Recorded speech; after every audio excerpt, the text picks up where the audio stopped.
नमस्कार, स्वागत है आपका प्रॉपर्टी प्लस पर। मैं हूं दीपक यादव।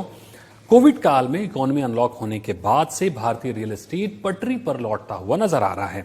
Q3 में देश के टॉप 8 शहरों में 29,500 घरों की बिक्री हुई है, जो कि तिमाही आधार पर 134% का एक तरह से छलांग है। हाल ही में डेवलपर्स की संस्था नरेटको और एप्रिया ने real estate and infrastructure investment summit किया, जहां पर हाउसिंग सेक्रेटरी समेत तमाम बड़े बैंकर्स, इन्वेस्टर, डेवलपर्स और दिग्गज प्रॉपर्टी एक्सपर्ट्स ने शिरकत की। रियल एस्टेट को लेकर काफी विस्तृत नजरिया देखने को मिला। हाउसिंग सेक्रेटरी ने तो जल्द ही मॉडल टेनेंसी एक्ट लाने की बात कही। तो आज इस शो में बारीकी से समझने की कोशिश करेंगे कि रियल एस्टेट सेक्टर में जमीनी तौर पर क्या कुछ चल रहा है। अगर आप कहीं घर खरीदने वाले हैं या प्रॉपर्टी में निवेश करने वाले हैं तो यह समय आपके लिए कैसा है? क्या यह फायदे का सौदा हो सकता है या फिर अभी आपको इंतजार करना चाहिए? तो जो मौजूदा हकीकत है उसको जानने समझने की कोशिश करेंगे। हमारे साथ कुछ खास मेहमान हैं, उनसे मैं आपका परिचय करवा देता हूं। हमारे साथ हैं अशोक मोहनानी, प्रेसिडेंट नरेटको महाराष्ट्र, और हमारे साथ हैं अमित गोयनका, MD नेसेस फाइनेंस, और हमारे साथ हैं Anshuman magazine chairman and CEO CBRE India, south east Asia, middle east और अफ्रीका। आप सभी मेहमानों का बहुत बहुत स्वागत। अमित जी, अगला सवाल मेरा आपसे होगा कि आप भी नरेटको की समिट का हिस्सा रहे हैं, आपने भी तमाम दिग्गजों को सुना, मौजूदा हालातों से आप अच्छी तरह से परिचित हैं, तो आप किस निचोड़ पर पहुंचे हैं कि रियल्टी सेक्टर में जो संभावनाएं हैं उनको देखते हुए, भविष्य को देखते हुए आप किस निचोड़ पर पहुंचे हैं, क्या कहेंगे? एक तो दीपक जी, ये बात तय है कि कोविड ने जो हम कंसोलिडेशन की बात पिछले 2-3 सालों से कर रहे हैं उसको एक बहुत ही सटीक तरीके से, उसको बहुत ही कम समय में कंसोलिडेशन को आमंत्रित किया है। इंडस्ट्री श्रिंक हुई है और उसके चलते जो कुछ गिने चुने डेवलपर्स हैं उनका साइज बड़ा है, उनकी कमांड बड़ी है, उनकी क्रेडिबिलिटी बड़ी है, और उसके चलते जो कैपिटल उनको चाहिए वो भी आ रहा है। दूसरी बात हमने देखा है कि इस समय जो पिछले, अगर मैं 5 साल पहले का भी अगर नजरिया लूं और आज लूं दीपक जी, तो उसमें मैंने ये देखा है कि जो विदेशी निवेशक है उनका स्तर और उनका कंट्रीब्यूशन रियल एस्टेट में बढ़ता चला जा रहा है, ना करके डोमेस्टिक कैपिटल का। तो ये बात है कि ये दो चीजों को देखते हुए ये बात सामने आती है कि रियल एस्टेट अब एक इंस्टीट्यूशनल प्ले बन गया है, ना ही कि अनऑर्गेनाइज प्ले। और जितना इंस्टीट्यूशनलाइज होता रहेगा उतने निवेशक और आएंगे, उतना रुपया और लगेगा, उतना ज्यादा ग्लोबल इन्वेस्टर्स पार्टिसिपेट करेंगे।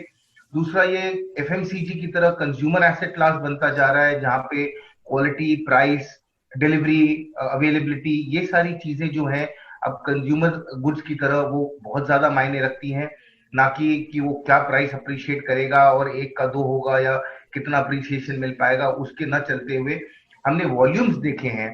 तो कल ही का मैं देखता हूं अगर स्टेटमेंट HDFC बैंक की MD का, उन्होंने कहा है कि अक्टूबर महीने में हमारी जो लोन डिसबर्समेंट है, हमारी बैंक की हिस्ट्री का सेकेंड लार्जेस्ट डिसबर्समेंट रहा है अक्टूबर महीने में, और लार्जेस्ट नंबर ऑफ एप्लीकेशन आए हैं।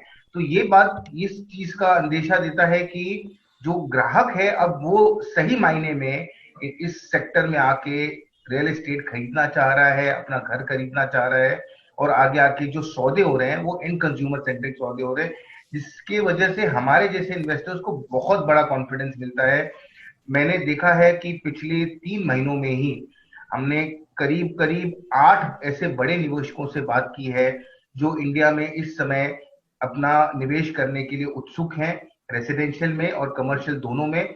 हमको ये लग रहा था मार्च में कि अब पिछला साल कमर्शियल के लिए बहुत बढ़िया रहा, करीब 50 मिलियन स्क्वायर फुट जो है वो लीज हुआ है, और कमर्शियल जो है वो चलता ही रहेगा, उसका भाग जो है इंडस्ट्री का जो परसेंटेज है वो उसमें बढ़ता रहेगा। मगर कोविड के बाद लगा कि कहीं ना कहीं शायद रुकाव आ जाए और वर्क फ्रॉम होम के चलते कमर्शियल रियल एस्टेट नहीं चल पाए, मगर ऐसा नहीं हुआ है जी। मेरे अंदाजे से 25 मिलियन स्क्वायर फुट के ऊपर ऑलरेडी ट्रांजैक्ट हो चुका है इस साल, और शायद ये साल 30 से 35 मिलियन तक लीज हो। हमने लॉकडाउन के दौरान ही सेकंड रीट का भी हमने लॉन्च देखा और बहुत सक्सेसफुली रीट सब्सक्राइब हुआ। तो ये अंदेशा ये भी दे रहा है कि जो फंडामेंटल्स है हमारे सेक्टर के वो इंटैक्ट है। यही बातें इस इवेंट में भी हुई हैं। दूसरा कि जो निवेशक है वो ट्रांसपेरेंसी, गवर्नेंस और रैशनलाइजेशन के चलते इंडिया में निवेश करना चाह रहे हैं। उसके अलावा बाकी ज्योग्राफीज में जो कंसर्न्स हैं कोविड को लेकर और लॉकडाउन को लेकर, वो इंडिया से शायद कहीं कुछ ज्यादा है। की जीडीपी पे इम्पैक्ट हमारे से कहीं कुछ ज्यादा है। कई सारे एनालिस्ट ने अगले साल कहा है कि इंडिया वापस ग्रोथ ट्रैजेक्टरी पे आएगा और कहीं 7.5 से 8% जीडीपी ग्रोथ दिखाएगा, जो और कोई नेशन के लिए वो आउटलुक नहीं है। तो एज एन इन्वेस्टर ये पॉजिटिव जो इंडिकेटर्स हैं वो हमारे लिए बहुत ज्यादा इंकरेजिंग होते हैं। हम रुपया बिल्कुल लगाने के लिए और इंकरेज होते हैं, बाहर से विदेशी मुद्रा लाने के लिए इंकरेज और बिल्कुल होते सर, हैं। बिल्कुल। और जो यानी सेल्स वेलोसिटी है वो तो खैर ऑलमोस्ट 80-85% पहुंच गई है दीपक जी। अमित जी, रियल्टी सेक्टर में जिस तरह से हम देखते हैं बुनियादी तौर पर फोकस इस बात पर होता है कि किस तरह से प्रोजेक्ट आसानी से पूरे हों, किस तरह से फंड मुहैया हो, डिमांड कैसे बढ़े, न्यू सेल किस तरह से बढ़ाई जाए, इस बात पर फोकस होता है। लेकिन नरेटको की समिट में हाउसिंग सेक्रेटरी ने मॉडल टेनेंसी एक्ट लाने की जो बात कही है जल्द से जल्द, तो क्या ये इस बात का संकेत है कि डेवलपर अब अनसोल्ड इन्वेंट्री या न्यू सेल की बजाय ऑर्गेनाइज वे में रेंटल इनकम पर भी फोकस करें? ये बहुत आपने उम्दा बात निकाली है दीपक जी, क्योंकि जो हाल ही में अफोर्डेबल रेंटल हाउसिंग कॉम्प्लेक्स की भी जब बात हुई करेक्ट सर। और अब जो मॉडल टेनेंसी एक्ट के ऊपर भी चर्चा वापस से शुरू हुई है, तो ये बात तो अनिवार्य है कि हर जो हाउस सीकर है वो होम बायर नहीं हो सकता। रेंटिंग और को लिविंग और अन्य मॉडल जो हैं टेनेंसी के या रेंटल के, वो बहुत ज्यादा जरूरी है कि इसको इंस्टीट्यूशनल तरीके से उसको इंडिया में लाया जाए। दुनिया भर में 60% से ज्यादा जो हाउसेस बिकते हैं वो रेंटिंग के लिए बिकते हैं, ना कि सेल्फ कंजम्पशन के लिए। इंडिया में अभी तक हम वो 6% पर भी इंस्टीट्यूशनल लेवल पर नहीं ला पाए। जो भी को लिविंग वगैरह की कोशिश जारी है वो जारी है, मगर ये बहुत ज्यादा जरूरी है कि institutional capital as well as institutional managers आए जो रेंटल हाउसिंग को प्रमोट करें। इसके लिए आपका जो इन्वेंट्री का ऑफटेक होगा वो एक बहुत ही अलग लेवल पे होगा, कंज्यूमर सेंट्रिक नहीं होगा, इंस्टीट्यूशनल बाइंग होगी। ये अगर इसको मैं ऑल्टरनेट पैरेलल एग्जांपल लूं तो आप ये सोच सकते हैं कि जो कैब एग्रीगेटर्स हैं, उबर या ओला, वो आज की तारीख में ऑटो कंपनीज की सबसे बड़ी डिमांड जनरेट करने के एक जरिया बन करेक्ट गए हैं, करेक्ट। जिसकी वजह से ये ऑटो कंपनीज इन एग्रीगेटर्स में इन्वेस्ट कर रही है। इसी तरीके से अब डेवलपर्स ने अगर इन्वेंट्री क्रिएट करनी है और अगर वो इन्वेंट्री प्री सोल्ड हो जाए या बुक हो जाए तो उतनी ज्यादा आसानी होगी कंज्यूमर्स के लिए और एंड प्रोडक्ट डिलीवरी के लिए। तो ये बात तो मैं बहुत ज्यादा इसके करेक्ट। फेवर में रहूंगा। अमित जी, भले ही स्वामी फंड प्रोजेक्ट तक पहुंचने लगा है, भले ही बैंक्स और आप लोग अब प्रोजेक्ट्स को धीरे धीरे फंड करना शुरू कर चुके हैं, लेकिन अभी भी जो ग्राहक है वो अंडर कंस्ट्रक्शन प्रॉपर्टी में अभी कॉन्फिडेंस नहीं ला पा रहा है। जो रेडी टू मूव प्रॉपर्टी है उनको ज्यादा प्रेफर कर रहा है। इवन जो हमारे एक्सपर्ट्स होते हैं, हमारे चैनल पर भी तमाम तरह के एक्सपर्ट्स ने ये बात कही है कंज्यूमर्स को कि रेडी टू मूव प्रॉपर्टी की ओर जरूर जाएं और उसको फोकस करें compare to under construction property की।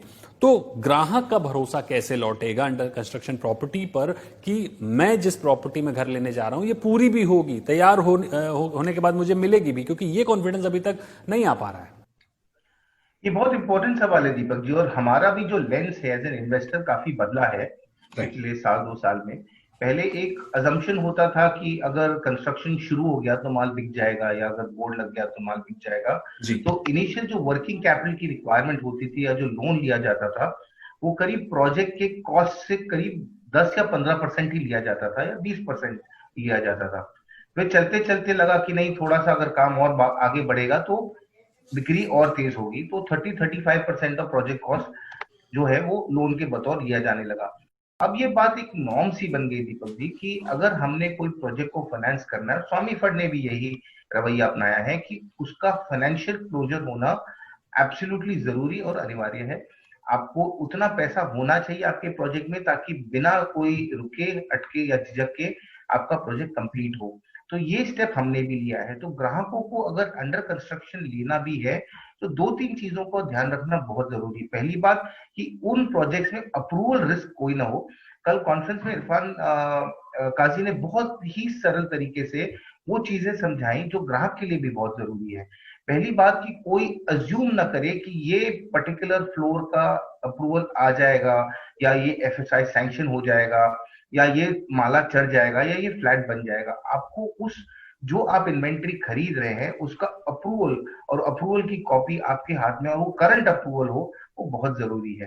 तो अजम्पशन के बेस पे परचेजिंग ना करें।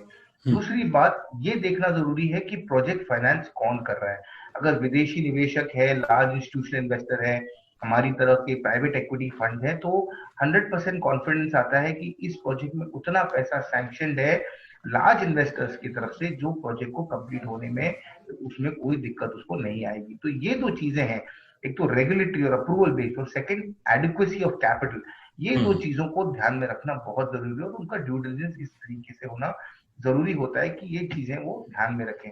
तीसरा, खैर ऑफ कोर्स जो नामचीन डेवलपर्स हैं, आज मोनाली साहब हैं हमारे साथ में, कई और नामचीन डेवलपर्स हैं मुंबई में, पूरे देश भर में, तो उनके प्रोजेक्ट्स में अभी आपको रिस्क नहीं होती है, स्पेशली जिन्होंने एक एसोसिएशन से जुड़कर, जैसे आज मोनाली साहब ने बताया कि नरेडको बैक्ट है, क्रेडाई बैक्ट है, तो जो उनके नामचीन मेंबर्स हैं, लीडर्स हैं, उनका दायित्व बनता है कि उनके प्रोजेक्ट जो है वो एक एग्जाम्पल रहे इंडस्ट्री के लिए। तो उन ग्राहकों के लिए भी बहुत आसान होता है कि वो उन प्रोजेक्ट्स का चयन करें।